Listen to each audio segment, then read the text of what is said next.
नमस्कार, the wire में आपका स्वागत है। मैं हूं आरफा खानम शेरवानी। एक नया उबाल भारत की राजनीति में और भारत की सड़कों पर नजर आ रहा है। देश के किसान विरोध कर रहे हैं सरकार की नई नीति का, नए कानूनों का। और 10 सितंबर से हमने ये देखा कि कुरुक्षेत्र से ये पूरा प्रदर्शन शुरू हुआ। 3 अध्यादेशों से समस्या है किसानों को, जो अध्यादेश अब जो हैं वो कानून बन चुके हैं। सड़कों पर हमने देखा 10 सितंबर के दिन, खासकर जब कुरुक्षेत्र में किसानों का बड़ा प्रदर्शन देखने को मिला और भारी तादाद में जो है वो किसान सड़कों पर आए। हमने ये भी देखा कि किस तरह से उनके ऊपर लाठीचार्ज किया गया, कोरोना वायरस की परवाह किए बगैर, सोशल डिस्टेंसिंग के नॉर्म्स की परवाह किए बगैर।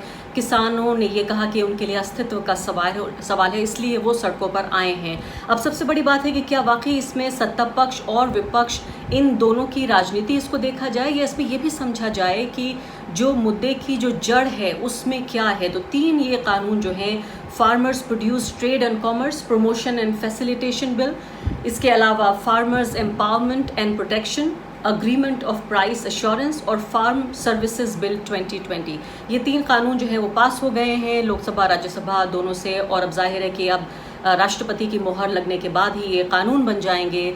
ऐसे में इन तीनों कानूनों को समझना बेहद ज़रूरी है कि जो पूरा जो स्ट्रक्चर है हमारा, खाद्यान्न के पैदा होने से लेकर किसान, बाज़ार, मंडियों से गुजरते हुए हमारे पेट तक आने तक, इसकी जो पूरी श्रृंखला है, इसको किस तरह से समझें। इस श्रृंखला में कैसे हम ये देखेंगे कि सरकार का रोल क्या है, क्या किसानों की वो मदद कर रही है, या बड़े कॉरपोरेट्स, बड़े जो औद्योगिक घराने हैं, उनके हाथों किसानों को एक तरह से मजबूर कर रही है। डॉक्टर मनीष कुमार मेरे साथ इस वक्त मौजूद हैं। डॉक्टर मनीष JNU से उन्होंने पढ़ाई लिखाई की है, इकोनॉमिक्स में उन्होंने PhD किया है और फिलहाल पोस्ट डॉक्टोरल फेलो हैं यूनिवर्सिटी ऑफ कासल जर्मनी में। स्वागत है आपका मनीष।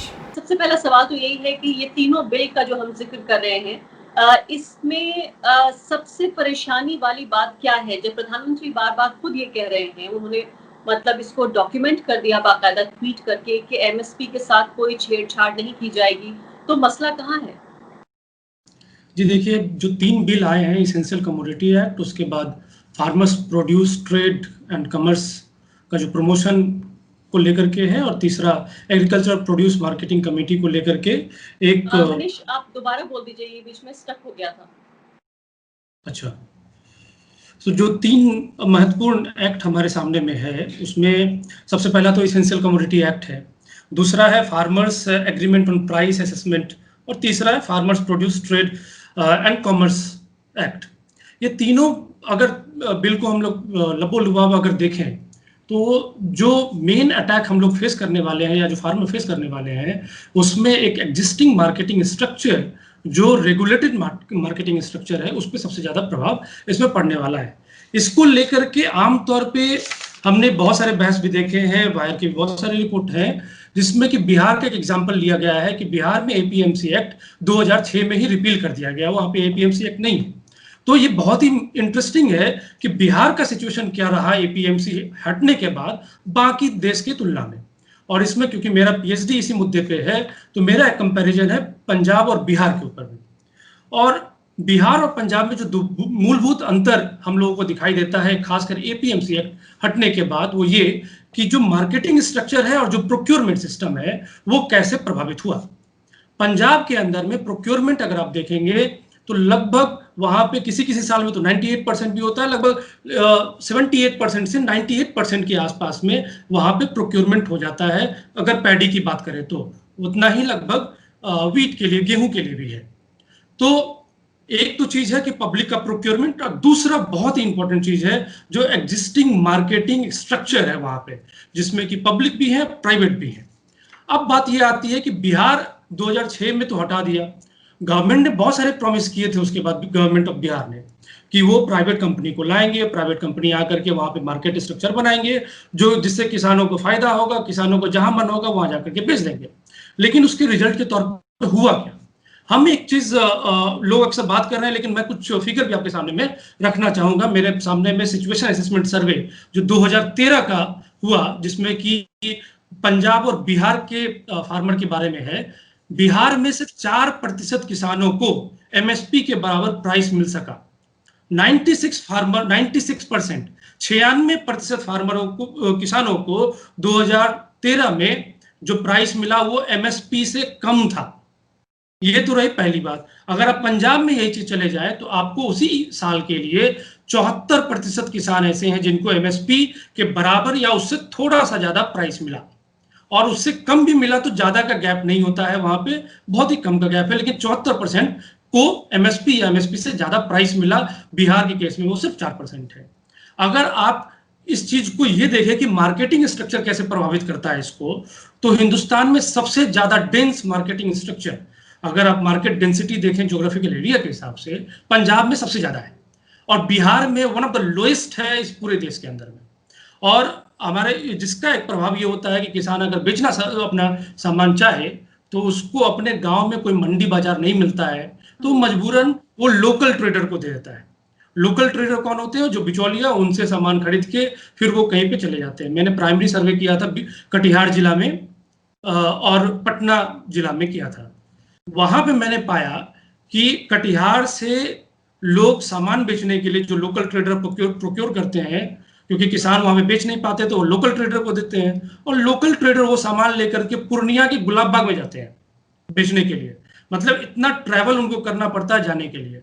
जो प्रॉमिस किया कह रहे हैं कि अगर बिहार के मॉडल को भी मान लिया जाए तो सिर्फ 4% किसानों को मिल पाया ऐसा, लेकिन इसमें एक बड़ा जो मुद्दा है वो ये भी है कि ये जो पूरा सरकार का प्रोक्योरमेंट करने का जो पूरा काम है वो इसलिए भी है क्योंकि पब्लिक डिस्ट्रीब्यूशन सिस्टम से जुड़ा हुआ है कि आप किसानों से लेते हैं फिर पब्लिक को डिस्ट्रीब्यूट करते हैं। तो ऐसा नहीं है कि ये जो एमएसपी है और सरकार के जरिए खाद्यान्न को लेना, ये तो पूरी एक चेन में जो है उसकी एक कड़ी है, खाली पूरी जो श्रृंखला है उसकी एक कड़ी है। इसमें से एक कड़ी को निकालेंगे अगर तो पूरी श्रृंखला नहीं बिखर जाएगी।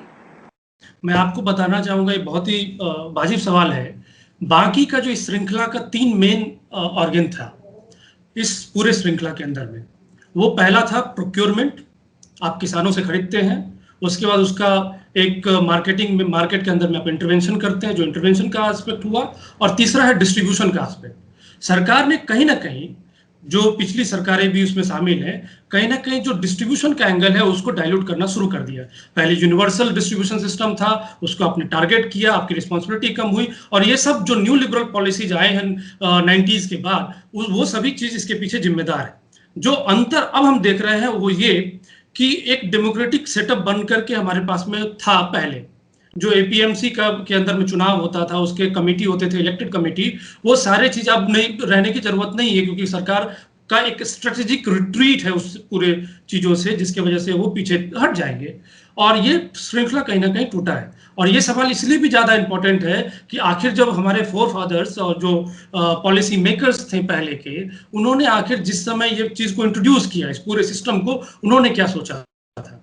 आपको शायद जानकारी हो कि 1965 से पहले देश किस तरह की स्थिति से गुजर रहा था। अकाल की स्थिति थी, हमारे पास खाद्यान्नों की कमी थी, हमें आयात करना पड़ता था। उस पूरी स्थिति के अंदर में हमारे पॉलिसी मेकर्स ने डिसाइड किया कि हम एक एग्रीकल्चरल प्राइस कमीशन बनाएं, एपीसी बनाएं। 1965 के अंदर में वो बनता है। और जो बात अभी मैं आपको बताने जा रहा हूं, ये मेरी कही हुई बातें नहीं है, ये सरकारी दस्तावेजों में लिखा हुआ है कि आखिर क्यों जरूरत पड़ी कि इस तरह के मार्केटिंग कमिटीज जो रेगुलेशन को बनाने की जो 1960s और 70s में अलग अलग स्टेट में बनते चले गए। सरकारी दस्तावेज को मैं कोट कर रहा हूं कि ये arrangement, this arrangement was supposed to provide a cushion from fluctuating market system. कहने का मतलब ये कि अगर आप किसानों को ओपन मार्केट के भरोसे छोड़ देते हैं तो जो प्राइस उनको मिलता है वो बहुत ही फ्लक्चुएट करता है।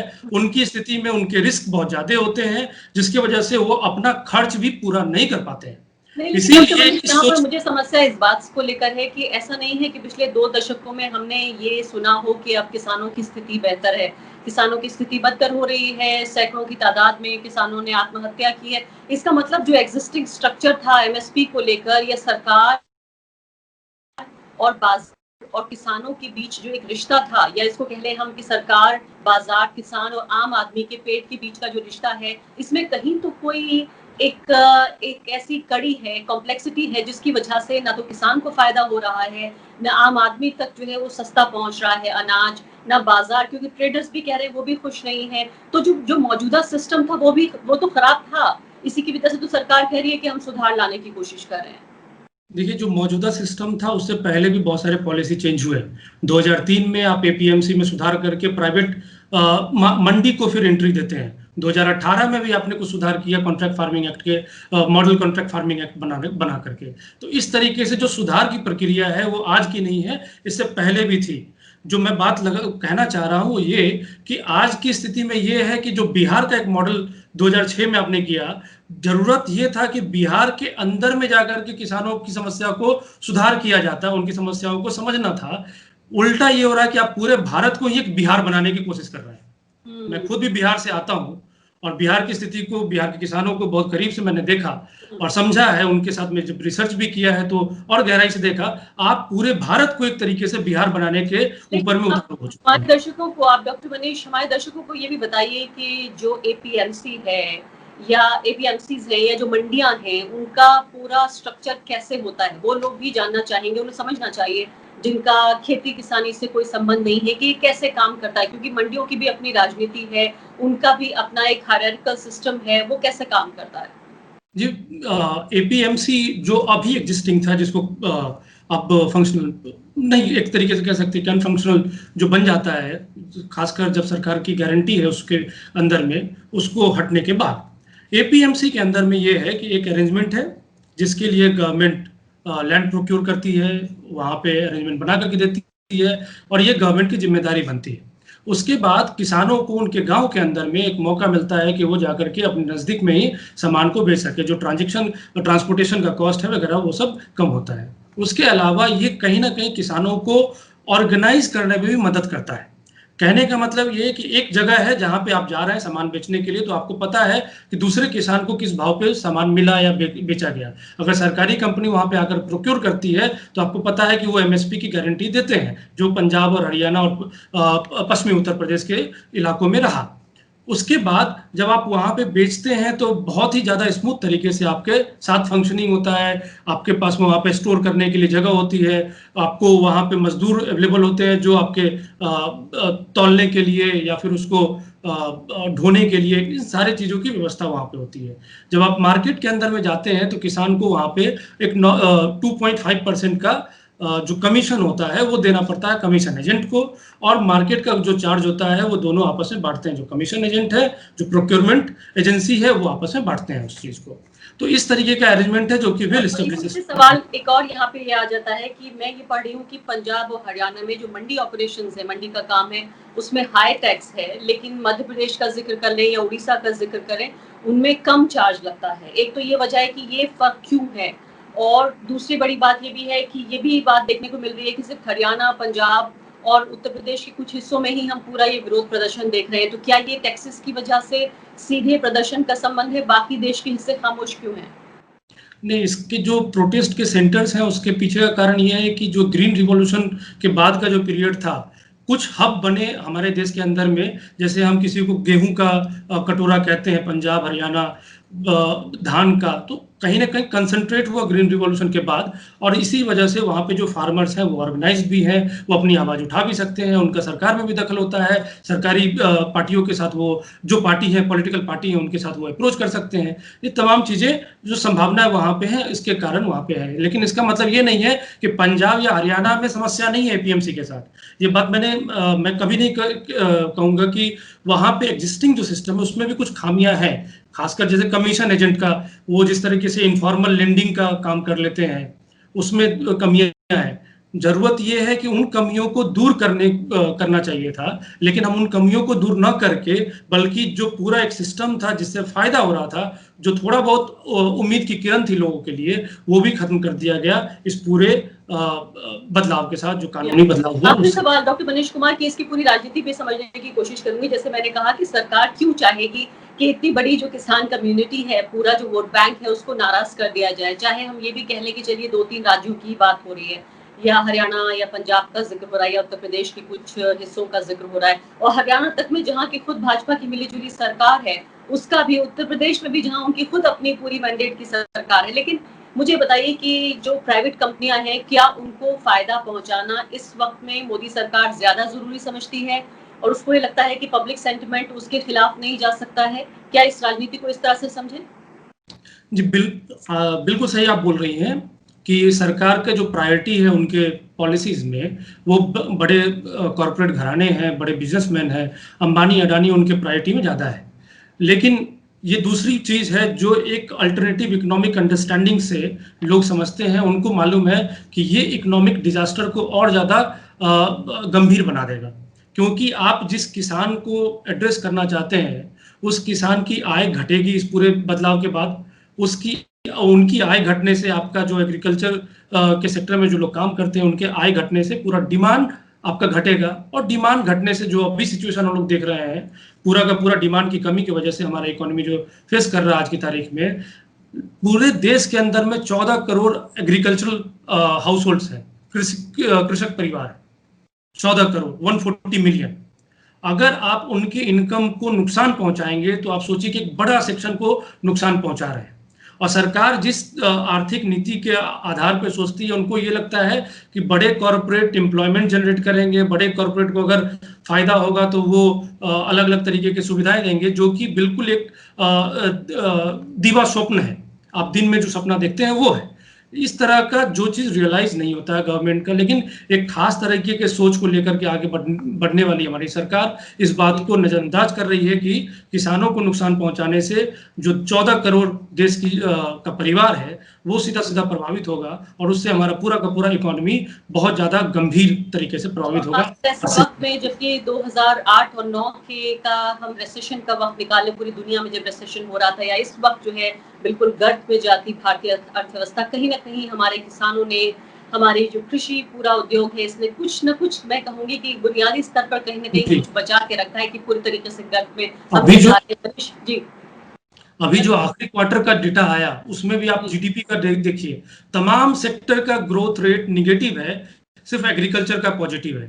कितना पॉजिटिव है उस पर हम डिबेट कर सकते हैं, अलग अलग लोगों की अलग अलग राय है, लेकिन एग्रीकल्चर ही एकमात्र है जो अपने पांव पे खड़ा है। इस पूरे बदलाव के बाद आप एग्रीकल्चर में जो लोग काम कर रहे हैं उसको डिस्करेज कर रहे हैं, और वो उस बदलाव के साथ में एग्रीकल्चर को भी आप नुकसान पहुंचाएंगे, तो एक तरीके से देखा जाए तो इकोनॉमी का कोई भी एक हिस्सा नहीं बचेगा जहां से आपको उम्मीद हो। सरकार अभी बोल रही है कि एग्रीकल्चर ने पूरे इकोनॉमी को संभाला है। अगर आप एग्रीकल्चर को ही खत्म करने पे आ गए हैं तो फिर इकोनॉमी को कौन संभालेगा। बहुत बहुत शुक्रिया आपका डॉक्टर मनीष कुमार।